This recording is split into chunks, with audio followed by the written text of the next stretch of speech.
Nosso tema hoje é manejo de pastagem e sistema rotacionário de pastagem.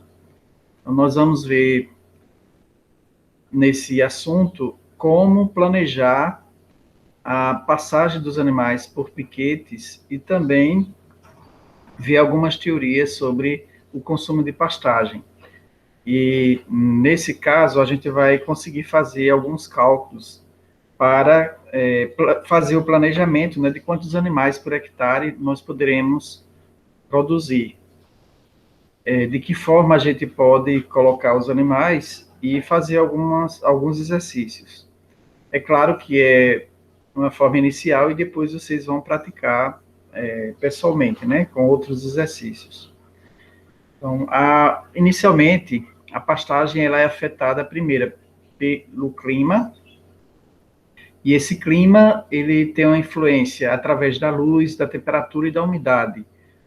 Quanto mais luz solar, como as plantas são autótrofas, elas produzem seu próprio carboidrato, ela vai ter uma interferência direta da luz. Então, se tem menos luz, menos energia para a produção de carboidratos.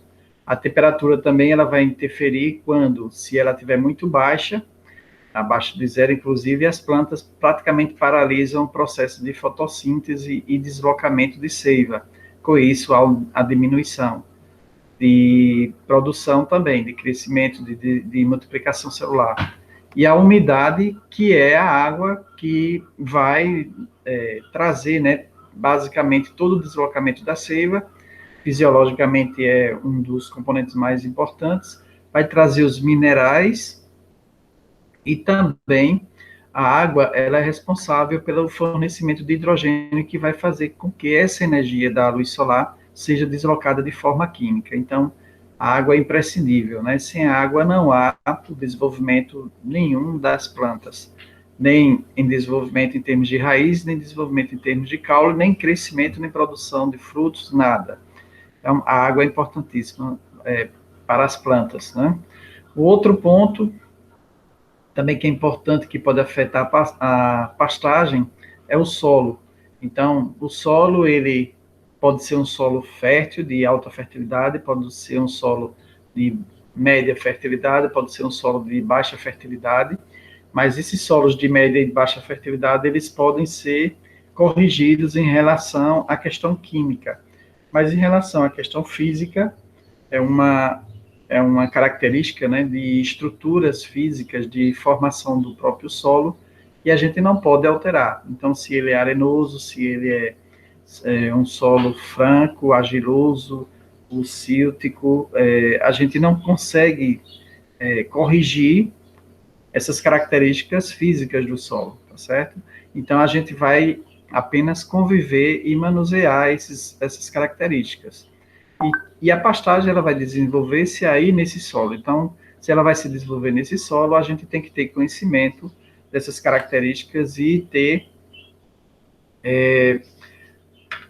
maneiras, né, de trabalhar e de desenvolver exatamente a nossa produção nessas condições.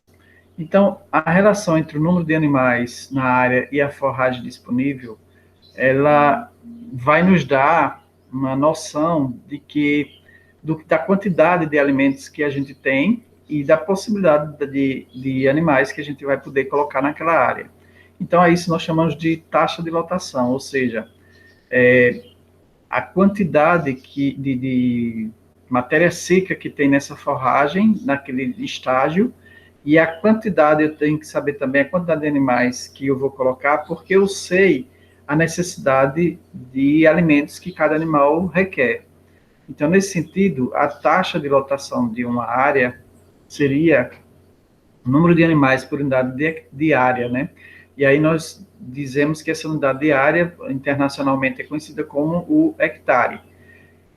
Mas o animal, ele pode ser maior ou pode ser menor. Então, eu não posso dizer que eu posso ter em 1 hectare 5 ovelhas, ou 5 vacas, ou 5 cavalos. Na verdade, nós vamos ter essa ideia pela necessidade de alimento para suprir o peso do animal, o peso vivo do animal, né? Então, nesse sentido, tem-se a convenção da unidade animal. A unidade animal que equivale, né, a 450 quilos de animal vivo. Então, se eu tenho uma vaca de 450 quilos de peso vivo, é uma unidade animal. Se eu tenho uma vaca de 180, eu vou dividir 450 por 180, eu vou ver, vai ter menos de uma unidade animal. Se eu tenho um bezerro, né, se eu tenho uma ovelha, então, uma ovelha de 100 quilos, ela vai ter 0,4, mais ou menos 0,4 unidade animal. Então, se eu digo que, aqui no nosso exemplo, né, nós temos para uma certa pastagem, a capacidade de produção dessa pastagem, ela me dá a condição né, de produção de 5 unidades animais por hectare. Significa o quê? Significa que eu posso colocar 5 animais de 450 quilos por hectare.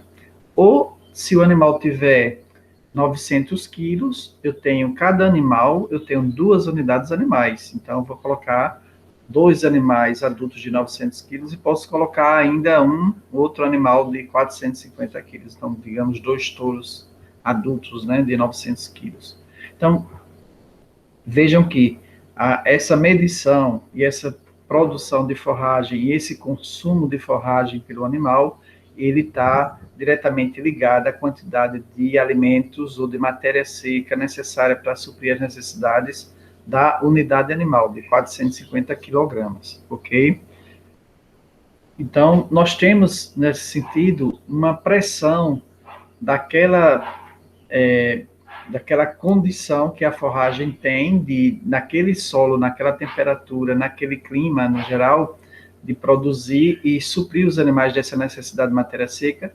E nós temos também a outra pressão do outro lado, dos animais que estão ali se alimentando diariamente, consumindo aquele alimento e querem e desejam, e a gente tem que suprir dessa carência dele de produção de matéria seca e consumo de matéria seca. Então, de um lado nós temos a pressão do pastejo, pressão da pastagem, e do outro lado nós temos a pressão do animal, né? Duas pressões que estão ali naquela área convivendo. Então, nós temos que dar resposta à pressão de pastagem e nós temos que dar resposta à pressão dos animais.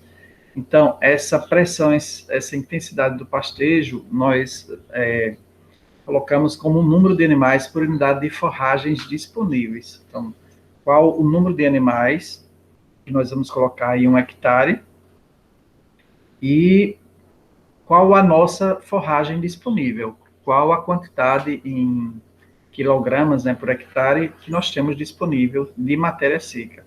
Então, essa expressão nos mostra a preocupação em colocar em um pasto o número de animais que esteja em equilíbrio com a produção forrageira, quer na época da seca, quer na época das águas. Então, é claro, às vezes na época das secas, principalmente o semiárido, ele seca tudo e não tem condição de dar essa resposta, a responder a essa pressão de pastejo. Então, se ele não tem condições de responder a essa pressão de pastejo, é necessário que haja um suplemento. E por isso a gente faz a reserva, né, a preservação e conservação da pastagem e de forragens, como o silo, o feno, exatamente para suprir essa necessidade de responder à pressão do pastejo. E aí nós temos 3 condições que podem acontecer. Primeiro, o super ou sobrepastejo, que é quando tem uma pastagem, que acontece muito isso no verão, né, na seca do semiárido ou na época das secas, não das águas, excesso de animais em relação à disponibilidade de forragem. Às vezes o pasto já está completamente seco, o animal já comeu quase tudo, mas eu continuo ali com aquela quantidade, a mesma quantidade de animais. Então eu tenho um sobrepastejo, né? Eu tenho mais animais do que o que a pastagem pode dar nessa relação aí de pressão. Eu tenho uma segunda condição, que seria o pastejo ótimo. O pastejo ótimo é quando há o equilíbrio entre a produção e o consumo de forragens. O que a planta está produzindo, está se desenvolvendo, o animal vai consumindo. Então, não tem uma sobra nem um déficit, né? Existe um equilíbrio, um ponto de equilíbrio. E eu tenho uma terceira condição, que seria o subpastejo, ou seja, eu tenho uma forragem muito boa que produz bastante, mas eu tenho poucos animais. Então, essa forragem ela vai ficar velha, não vai ser utilizada porque eu tenho um subpastejo. Então, vai sobrar pastagem. Nessa condição, a gente pode trabalhar a conservação, né, para a seca. Então, se no inverno acontece praticamente toda a pastagem, né, no inverno tem uma produção bem superior e os animais não consomem toda, a gente pode dar um corte e trazer esse material conservado para o verão. Ou produzir fora extra pastagem, uma forrageira para fazer silo, para fazer feno, e trazer esse material no verão, quando tiver o déficit, tiver o sobrepastejo, o super sobrepastejo. Então, são duas condições que nós temos aí nesse caso, né? Bom, então a capacidade de suporte é o número de animais por unidade diária, observando-se a pressão de pastejo ótima, disponibilidade de forragem em relação, no caso, à unidade animal, tá certo? Então nós temos como exemplo o Braquiária decumbens, que tem uma capacidade de 3 unidades animais por hectare por ano. E por que por ano? Porque aí vai se ver uma média, né? É claro, no inverno ele pode ter uma maior capacidade, vai produzir bastante no hectare, então você pode colocar até mais animais. Mas quando chega no verão, na época da seca, existe um déficit. Então a média de entre verão e inverno, chuvas e seca, né? Porque o sul o centro-oeste, centro do Brasil, o verão é chuvoso, já o nordeste tem parte que é seco e no verão e no inverno é chuvoso. Então, essa inversão aí, no único país, mas a gente tem essa inversão. Então, chamando só de época das secas e épocas das chuvas, então nós teremos uma média dessa produção, tá certo? E aí, a média dessa produção anual, ela vai ser definida como a média de produção daquela espécie, né? No caso, a gente está vendo aqui como exemplo o Braquiária decumbens. Então, poderemos dizer que o Braquiária decumbens, ela tem uma média no Brasil de 3 unidades animais por hectare por ano. Não quer dizer que a qualquer momento que eu coloque os animais, se tiver na época das secas, vai ter essa capacidade de suporte. Não, ela vai ter numa média, tá ok? Isso ficar bem claro para não ter confusão. Então, quais são os aspectos de manejo em relação às estações de produção de forragem?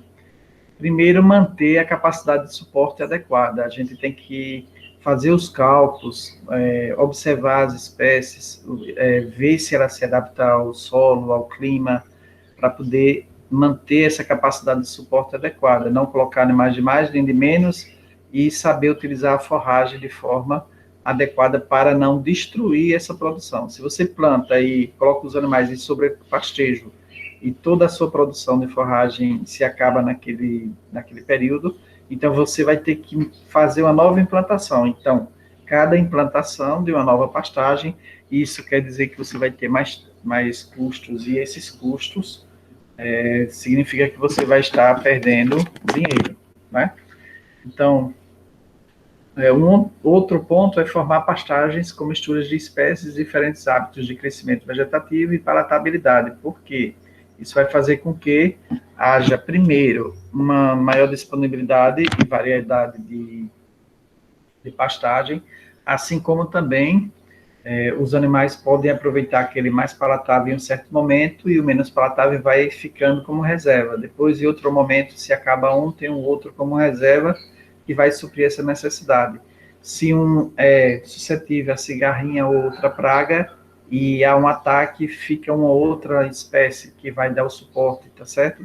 Então, essa mistura ou piquetes diferentes com pastagens diferentes é interessante para que a gente tenha mais opções.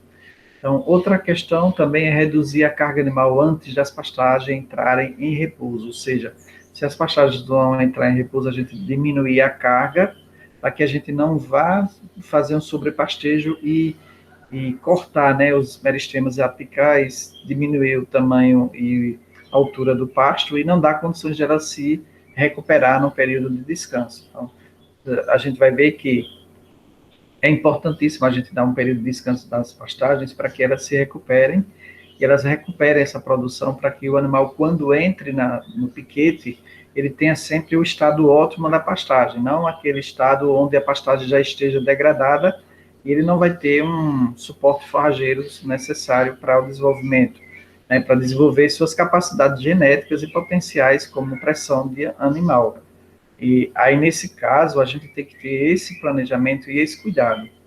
Então, outro ponto seria reduzir em relação ao aleitamento, né? Então, suplementar os aleitamentos. Se a gente tem vacas em aleitamento, produção de leite, é claro que a gente tem que dar um suplemento, não esperar somente pela pastagem, porque a pastagem não vai dar toda a suprir, né, a necessidade principalmente de proteína. Então, é necessária a suplementação.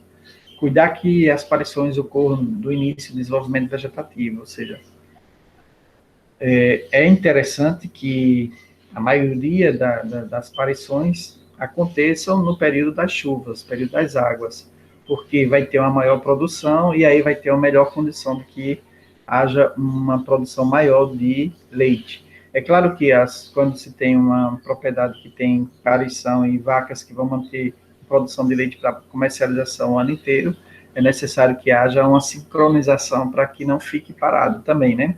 A fábrica tem que rodar, então essa sincronização ela é necessária, mas aí a gente sabe que na época das chuvas vai ter que produzir bastante alimento para que esse alimento seja suprido, né, sirva de suprimento na época da seca.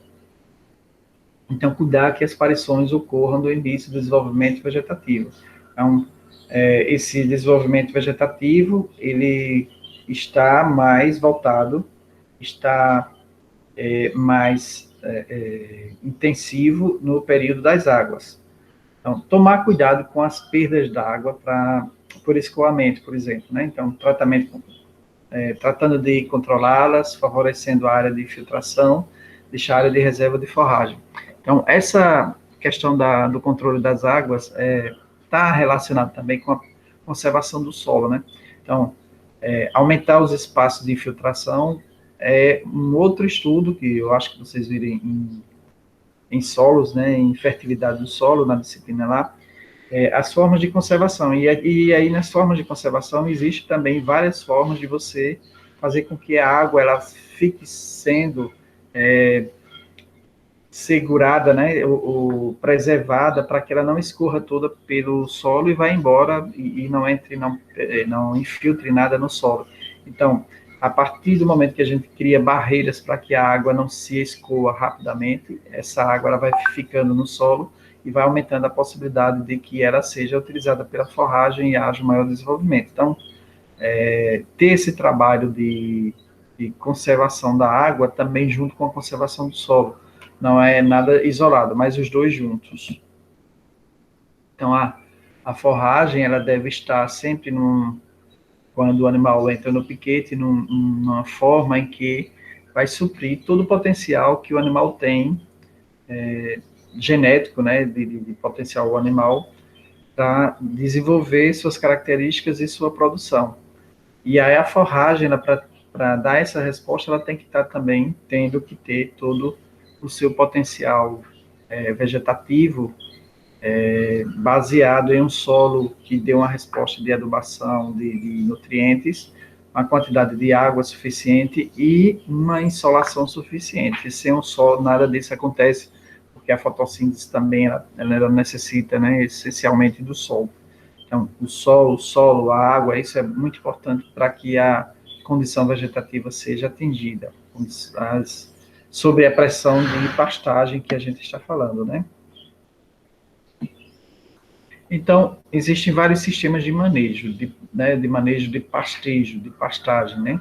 Então, nós temos o pastejo contínuo, onde a presença dos animais em determinado pasto, ele é o ano inteiro, geralmente utilizado em grandes áreas, se faz um grande piquete, solta os animais ali, pronto. Então, isso é um pastejo contínuo, não tem separação, ele vai para onde quiser, e com isso há uma perda muito grande de pastagem, porque os animais têm uma tendência de ficar no local onde ele vai caminhar menos, né? Se tem água, ele vai ficar mais próximo da água, se tem alimento, ele vai ficar mais próximo da água e do alimento.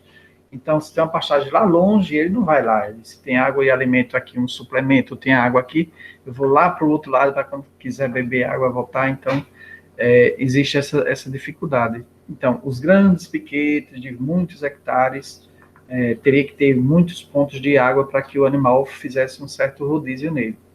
A não ser quando seca, né? Só tem um pontinho lá, não sei onde que tem ainda pastagem, ele vai caminhar até lá. O segundo seria o pastejo protelado. O animal é retirado do pasto por um determinado período apenas para a conclusão do ciclo evolutivo das plantas. Após concluído, voltam os animais com o objetivo de eliminar a macega, que é o resto da vegetação que fica, né? Depois que ele passa, fica aqueles talos secos, então ele passa lá para eliminar essa macega e incorporar as sementes caídas no solo. Isso é feito também em relação ao primeiro cultivo, né? Quando você planta, então antes de cair a semente ou de formar a semente, se passa os animais rapidamente, retira os animais. Vai nascer uma nova brotação e a forragem vai desenvolver mais a raiz. Essa brotação você vai deixar ela crescer e vai deixar ela cimentar, ou seja, ela florar, produzir sementes. E aí, quando a semente estiver tudo madura, em ponto de cair, aí você vem com os animais, onde eles vão passando, vão derrubando essas sementes, vão pisando, e é como se eles estivessem fazendo um novo plantio. E essas sementes vão garantir de que, nas chuvas, essas sementes brotam, nascem, né? E aí vai dar condição à nova pastagem e dar continuidade do ciclo do pastejo. Isso aí faz parte do manejo da pastagem, tá certo? Então, o pastejo protelado é aquele pastejo onde você coloca os animais, mas retira para a planta completar seu ciclo, ou passa para tirar a cimentação, ou macega, né?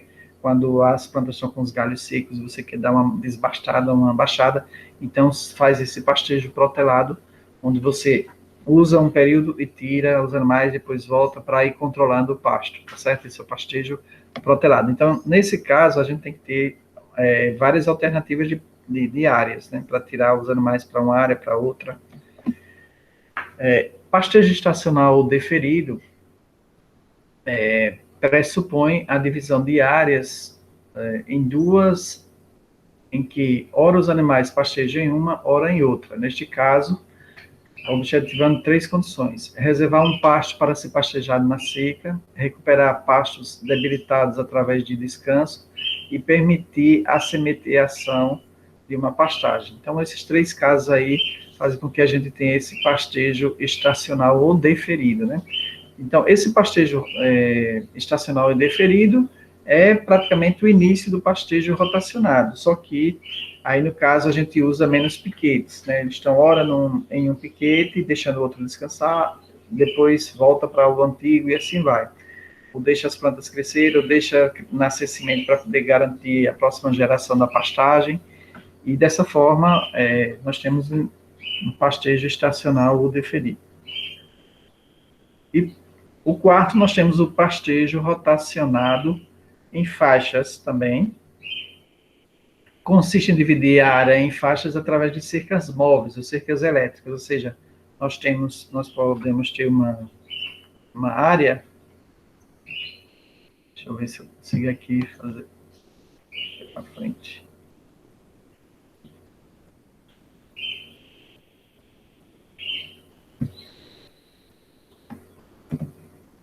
Bom, nós podemos ter uma área onde nós vamos dividindo essa área com cercas elétricas. Então, eu tenho uma área maior e faço uma divisão pequena, um cercado pequeno de cerca elétrica, só que dos fios, o último fio, ele vai ficar móvel. Então, você bota os animais nesse primeiro piquete, depois, no outro dia, você vai aumentar, tira essa linha daqui e coloca para frente, e os animais vão andando até chegar no final, depois você volta para o primeiro.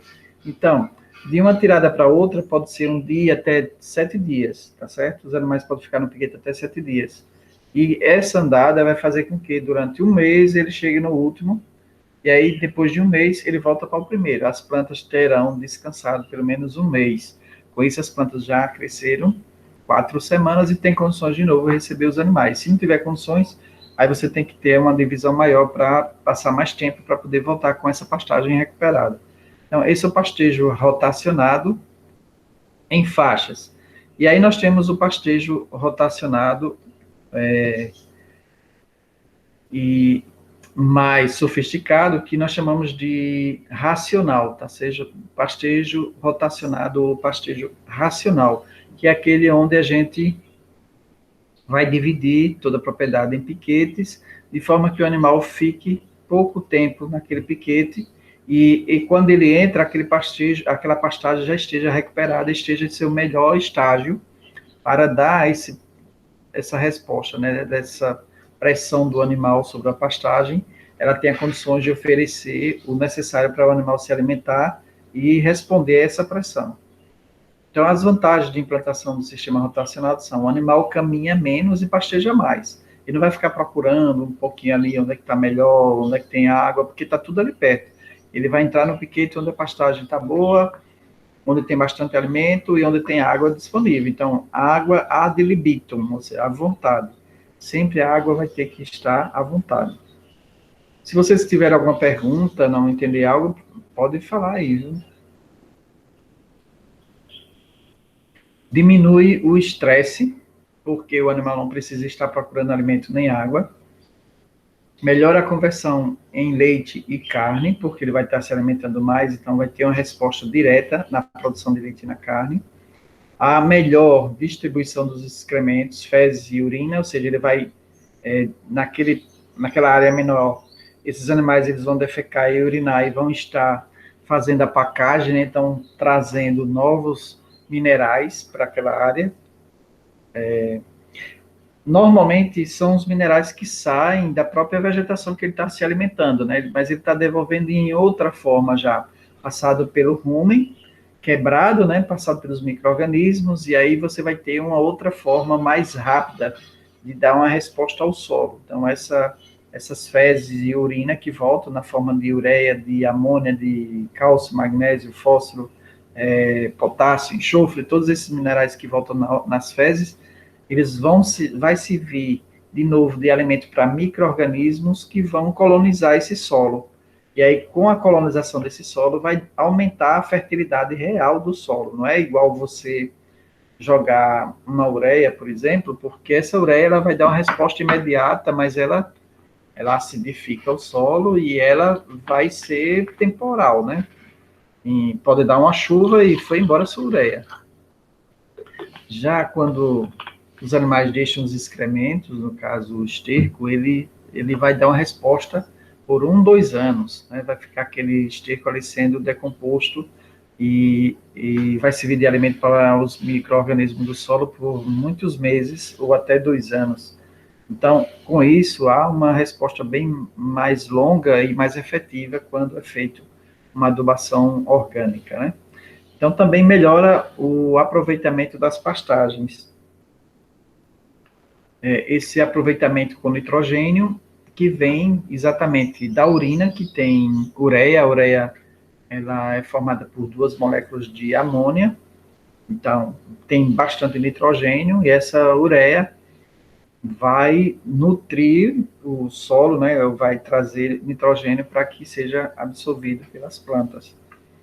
O nitrogênio é um elemento muito, muito requerido pelas plantas e muito difícil, porque está na forma de gás ou está na forma ligada química a outros elementos, né? Como a ureia, ela é uma forma mais simples, orgânica, então é fácil da planta, é bem mais fácil da planta adquirir o nitrogênio através da ureia ou da amônia, né? Do sulfato de amônia, no caso a ureia ela vai se quebrar em 2 amônias e aí a gente tem essa possibilidade de captura do nitrogênio.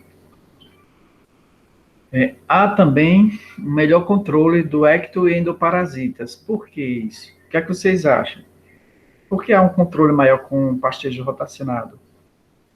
Como a gente vai controlar os ecto e endoparasitas com pastejo rotacionado? Qual a ideia que vocês têm?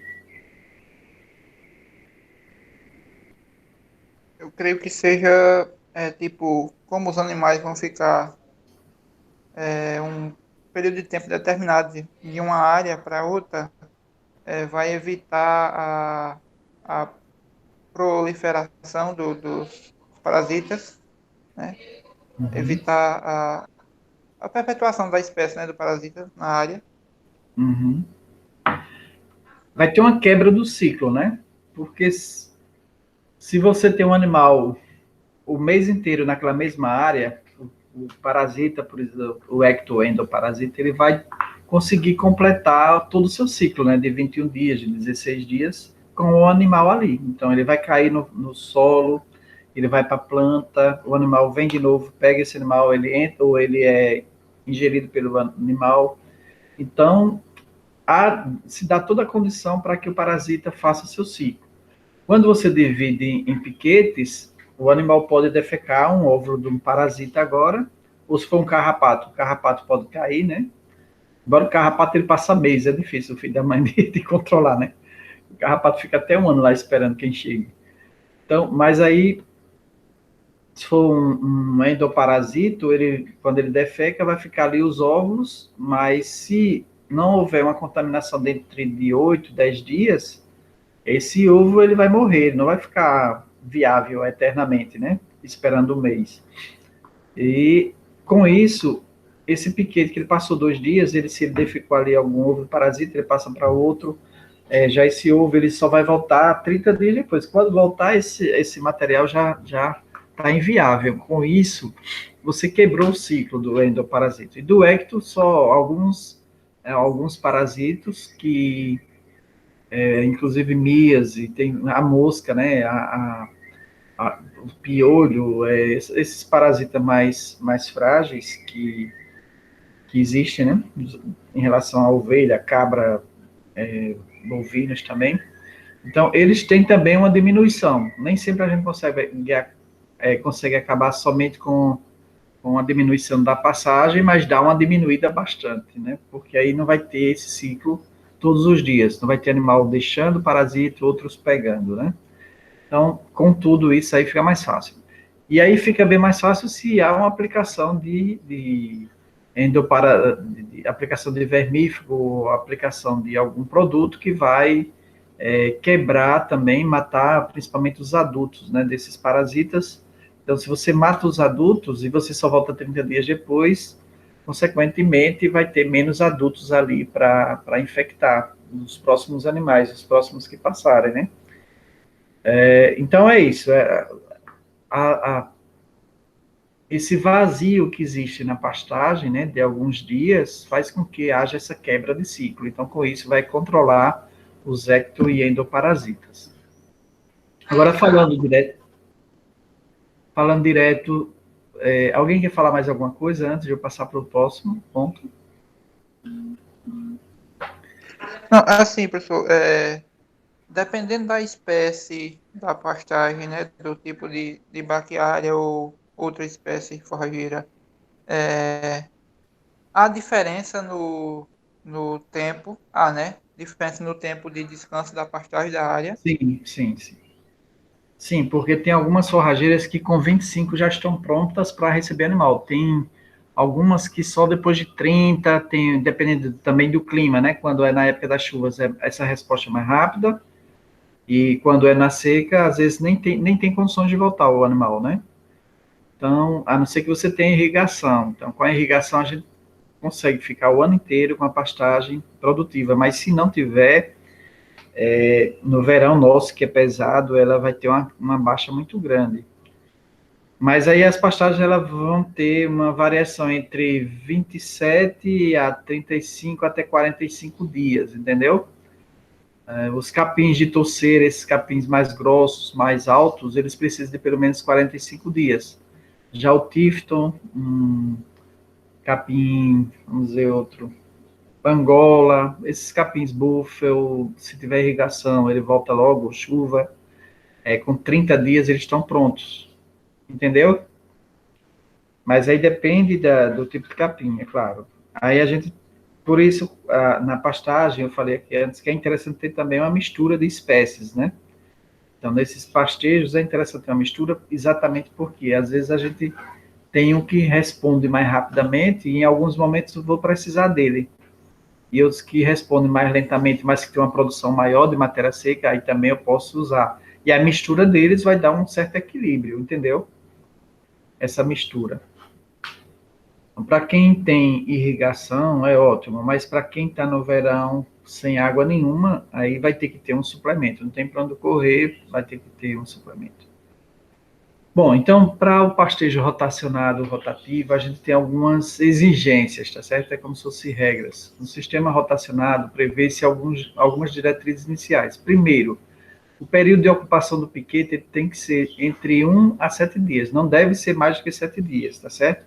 Estou fazendo pastejo rotacionado, no máximo que eu posso ficar com os animais no piquete é 7 dias, para os nossos cálculos também. Mas para eu passar 7 dias, eu tenho que observar as plantas, se elas continuam em condições de se recuperar.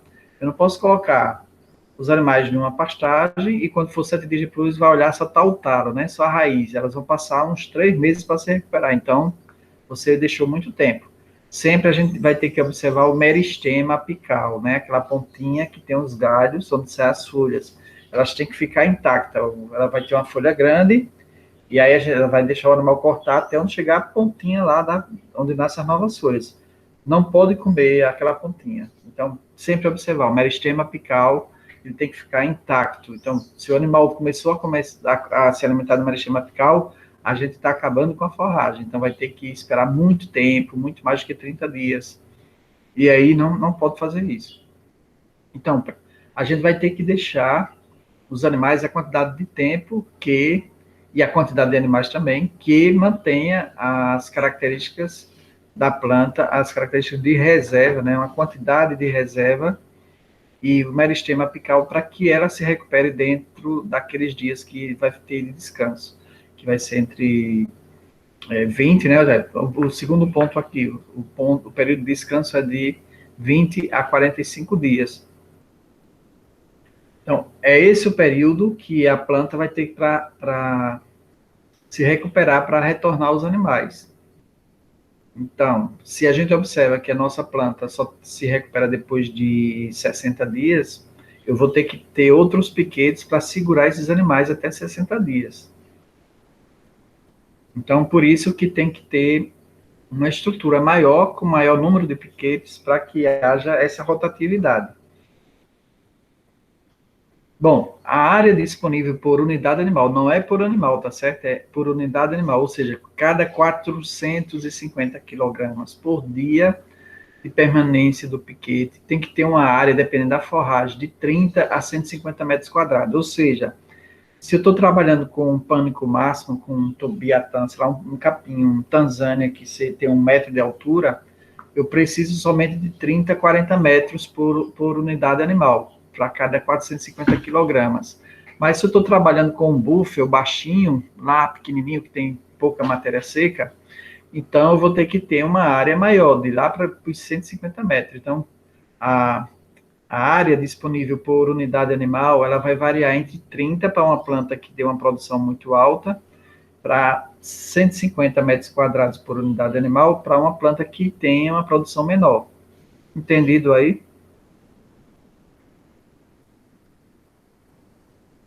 A separação de animais por categorias também. Isso se eu quero fazer grupos de animais que vão passar um atrás do outro, ou seja, eu posso passar os animais de produção de leite, a vaca leiteira, primeiro, passou um dia naquele piquete, 1 ou 2 dias, e a gente deixa em condição ainda de ter o meristema apical intacto.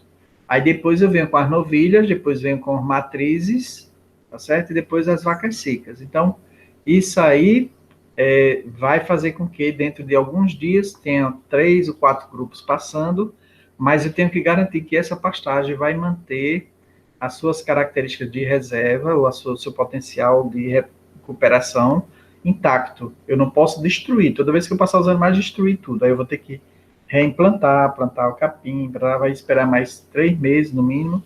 Então não tem condições, tá certo? Então, tem que ter essa responsabilidade, porque senão se vocês, inclusive, como zootecnista para implantação e para observação disso, é importantíssimo vocês terem esses critérios claros, para a gente não destruir uma pastagem e depois você ter que reimplantar e esperar 3, 4 meses sem pastagem nenhuma, né? Então, é uma responsabilidade muito grande. Bom, divisão de pastagem em piquetes conforme o plano de uso adotado e com infraestrutura de cercas, corredores e aguadas. Ou seja, tem que ser planejado, né? Não tem como fazer uma coisa sem planejamento e dizer que está fazendo um pastejo rotacionado. Aí, nesse planejamento, a gente tem que saber por onde os animais entram, por onde os animais saem, qual a rotina dele, ele vai, se é vaca leiteira, se é cabra, se é ovelha, como é que ele entra, por onde é que vai ficar em cada piquete, fazer todo esse estudo. Outra coisa, as aguadas, né? Aguadas o quê? Fornecimento de água. Vai ter uma praça de alimentação, como o shopping. Os shoppings foram baseados nesse pastejo rotacionado, né? A gente tem um monte de loja e no meio tem uma praça de alimentação. É a mesma coisa daí. A gente pode fazer isso, tem uma praça de alimentação onde todos os corredores levem para a água, ou a gente pode distribuir a água e coxos a cada 2 piquetes, que dê condições de que os animais, estando no piquete aqui e um outro vizinho, na próxima vez que ele for, eu tenho uma água ali. Eu posso ter coxos móveis, né? Esses coxos hoje de, como é o nome, de bombona, né? Que você pode fazer, levar e seca, vira, seca, fica leve, leva para o outro piquete e enche, e assim vai. Ou pode ter mangueiras durante o cercado todo, por todo o cercado, onde eu abasteço rapidamente a cada piquete. Então é isso. A água ela tem que estar sempre à vontade, porque os animais não vão poder sair para tomar água. E com isso perde muito tempo também, né? Às vezes os animais saem para tomar água, passa meia hora indo para o mar, depois meia hora voltando, poderia estar pastejando, se alimentando, ou ruminando, ou deitado, descansando. Então, é perda de energia é perda de matéria seca, né? Bom, um outro ponto é previsão de recursos forrageiros para períodos críticos, ou seja, no período de seca, o que é que eu vou fazer, né? Então, a gente tem que ter estratégias para isso. Vai ter, eles vão para a pastagem, mas vão passar pouco tempo e eu vou ter um suplemento de coxo. Bom, isso é o lógico, né? Então, o que é que eu vou ter no coxo? Aí a gente tem que fazer os cálculos. O que é que eles vão se alimentar? Quantas vacas eu vou ter, quantas ovelhas, quantas cabras, quantas galinhas, o que é? A gente vai ter que ter todo esse planejamento. Então, se eu preciso ter 30 toneladas de silo, eu preciso ter, sei lá, tantos de feno, eu preciso ter o sal mineral, eu vou plantar palma para suprir parte desse material. Então, tudo isso tem que ser bem planejado, né? Planejado, implantado, quando estiver pronto com o animal, com a produção toda de alimento, tudo pronto, já em funcionamento, sabendo que o negócio está andando, aí é que eu vou entrar com a estrutura com os animais. A gente vê muitos produtores fazer isso, eles compram os animais, aí vão plantar palma, aí vão plantar o capim, aí vão fazer isso, vão fazer o barreiro, com os animais lá passando fome, né? Então a gente não pode fazer jamais isso. Primeiro tem que se planejar, implantar tudo, fazer a parte de alimentação, quando tiver tudo pronto, com a alimentação pronta, aí é que a gente pode entrar com os animais, tá certo? Reposição periódica de nutrientes retirados no pastejo. O que significa isso, pessoal? O que vocês acham?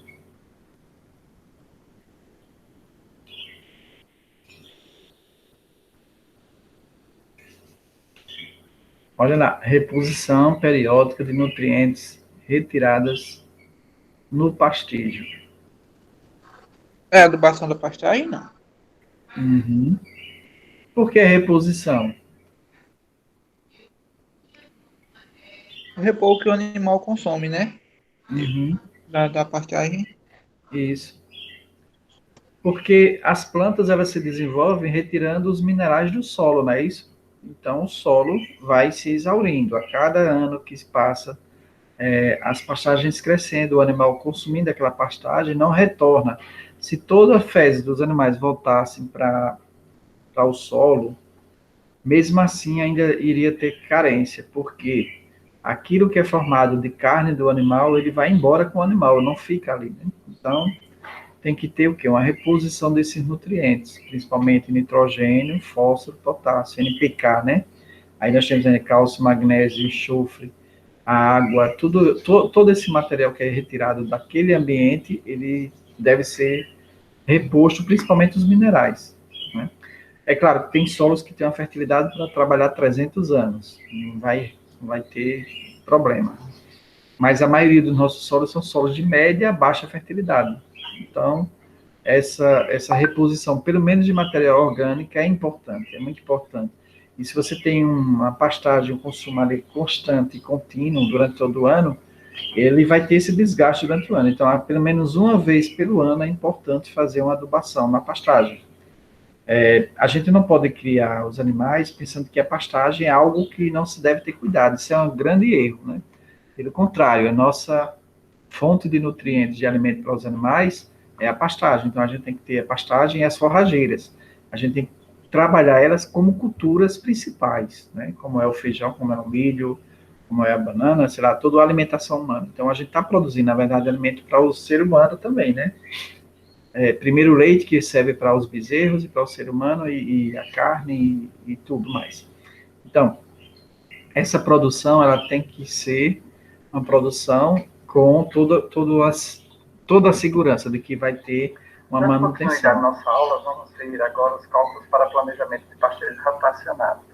Para essa aula, nós vamos utilizar... Vocês estão ouvindo alguma coisa aí? Não? Que nós vamos fazer mais frequente.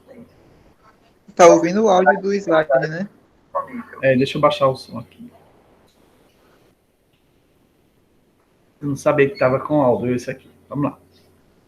Então, nós temos aqui uma formulazinha que vai fazer com que a gente faça os cálculos para saber o planejamento, né, de área que nós vamos utilizar em relação ao número de unidades de animais, quantos piquetes a gente pode utilizar, se a gente já tem os piquetes, quantas áreas, se a gente já tem a área e o piquete, quantos animais ou unidade de animais a gente pode colocar, tá certo? É interessante. Com essa fórmula, com essas duas fórmulas que nós temos aqui, a gente pode já fazer um planejamento em relação ao que a gente quer em relação a pastejo rotacionado. Então, esse primeiro material aqui a gente vê, aliás, essa primeira fórmula aqui nós vamos ter uma descoberta, né, vamos mostrar qual o resultado do número de piquetes que eu preciso para uma área. Então, para isso eu tenho o período de descanso que eu quero dar, o período de uso em dias, né, que eu quero dar, mais um. Esse um aqui é um piquete que vai ficar em descanso. Eu coloco ele no planejamento para que ele fique em descanso para a próxima, para se acontecer algum imprevisto, eu tenho que usar esse piquete. Então, nesse exemplo, nós vamos trabalhar com 30 dias, né, de descanso e 3 dias de uso. O animal vai ficar 3 dias e depois esse piquete vai descansar 30 dias. E aqui nós vamos colocar mais um, tá? Então, quando eu faço 30 por 3 dá 10, mais um dá 11. Então, eu preciso, para esse sistema, eu precisaria de 11 piquetes. Mas eu não sei qual a área do piquete. E eu tenho muita terra, né? Eu posso colocar qualquer área, a área lá. Então, esse é o exemplo para quem tem área disponível, tá certo? Então, a área do piquete é igual ao número de unidades animais por hectare, ou seja, quantas unidades animais eu vou usar por hectare, qual a área de unidade animal que a minha forragem tem condições de dar resposta, né, na pressão de pastejo, e qual o tempo de uso que vai ficar no piquete, quantos dias vai ficar no piquete. Então, continuando, a área do piquete, ele vai ser igual a 100, nosso exemplo, nós vamos utilizar 100 unidades animais, né, vezes 80 metros quadrados por unidade animal por dia, ou seja, é uma pastagem média, que a gente viu que varia de 30 a 150, então vamos usar uma pastagem média. E aí, o período de descanso, aliás, o período de uso de cada piquete, os animais vão ficar 3 dias por piquete.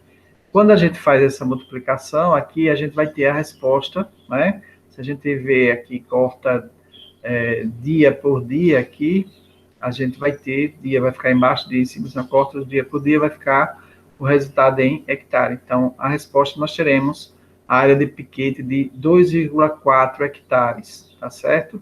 Para a gente utilizar com 100 unidades animais com essas características. Então, a área do nosso piquete, ela tem 2,4 hectares, e nós já vimos aqui, nós precisamos de 11 hectares. Então, se nós precisamos de 11 hectares, aliás, 11 piquetes, desculpe, de 2,4 hectares cada um, multiplicando 11 vezes 2,4, nós vamos precisar de 26,4 hectares. Então, uma forma que a gente tem, são duas formulazinhas, mas a gente pode utilizar de várias maneiras, né? Se eu não tenho unidade animal, mas tenho área de piquete, ou se eu tenho, eu tenho um período de descanso, ou não sei o período de descanso, a gente pode trabalhar com essa fórmula de várias maneiras, né? Tanto para encontrar de piquete, eu tendo já a quantidade de piquetes que eu tenho, aí eu já não vou mais buscar lá, eu vou só esperar por essa outra forma, de acordo com a variável que eu não tenho, eu posso trabalhar para a próxima variável. Então, nesse sentido, a gente tem aí, sim, uma questão aqui é que a gente, como trabalha por metro quadrado, a gente tem que colocar também hectare, quando for fazer o cálculo, em metros, que um hectare tem 10 mil metros quadrados, a gente tem que trabalhar com 10 mil metros quadrados por hectare, tá certo? Senão, não vai dar a resposta em hectare. Tem que ter esse cuidado.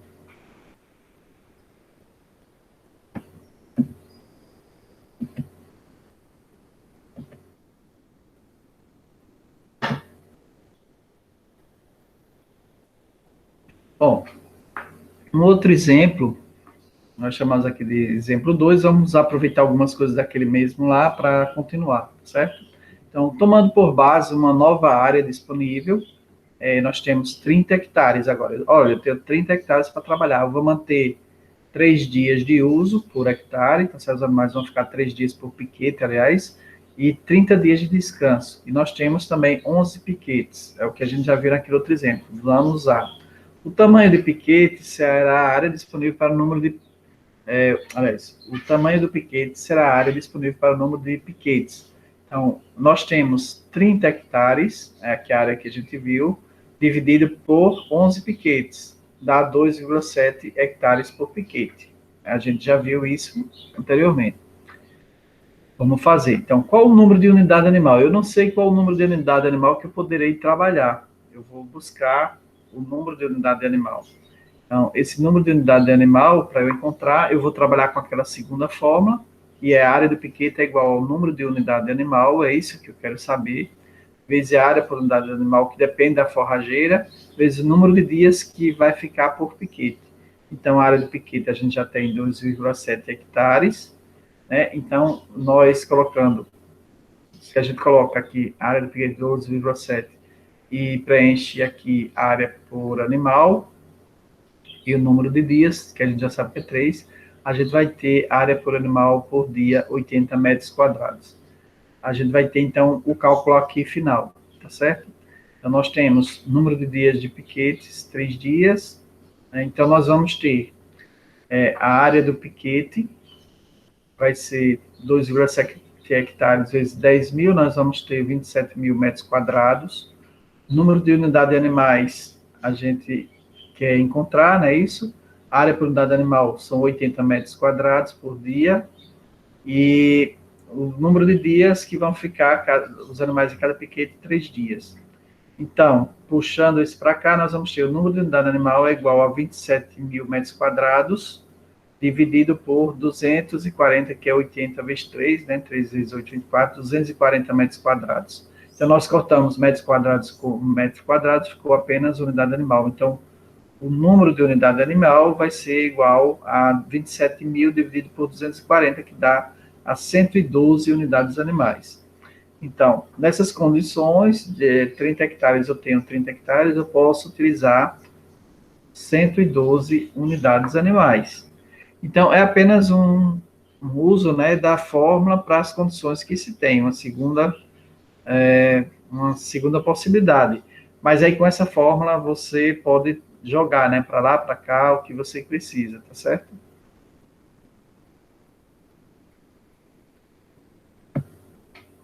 Bom, pressão de pastejo ou lotação do animal, ou seja, a pressão do pastejo é a quantidade de unidade animal que nós temos por hectare. É importante alguns pontos, né? O fator de manejo que mais afeta a persistência das pastagens é a pressão de pastejo, né? Expressa na prática pela lotação animal. Visando lucros imediatos, muitos produtores utilizam, sem o devido descanso por longo tempo, lotações animais muito acima da capacidade de suporte das pastagens, chegando em alguns casos a 2 a 3 unidades animal por hectare, sem a devida reposição de nutrientes ao solo, comprometendo a sua vida útil. Então, se eu tenho uma alta lotação, eu tenho que repor essa quantidade de nutrientes que são retiradas anualmente do solo. E também eu não posso utilizar mais animais do que aquela pastagem tem condições de produzir. A experiência regional de manejo de pastagem em sistemas extensivos, sem reposição de nutrientes do solo via adubação, recomenda-se ajustar a carga animal à disponibilidade de forragem, o que leva, após o devido tempo de ajuste, a uma lotação de 0,75 a 1,5 unidade de animal por hectare. Em sistemas intensivos, com reposição de nutrientes do solo via adubação, é possível alcançar lotações bem mais altas, 2 a 3 unidades animais por hectare, ou mesmo maiores, dependendo do nível de aplicação de insumos. Ou seja, diretamente ligado à quantidade de unidades animais por hectare, ele está, uma coisa que é muito importante, quase ninguém dá valor, é a adubação. A adubação ela vai garantir uma maior produção de pastagem, e essa produção efetiva de pastagem vai fazer com que haja uma maior resposta. Eu vou colocar depois um vídeo no WhatsApp para vocês assistirem, tá certo? Após a aula eu vou colocar um vídeo e vocês vão assistir um pesquisador da Embrapa falando bastante sobre isso. Bem interessante, é curtinho, bastante vocês veem.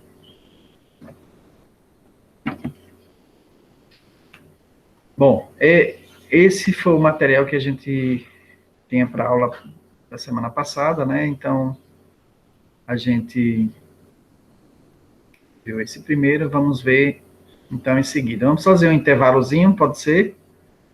De 10 minutos. Eu que decido, professor.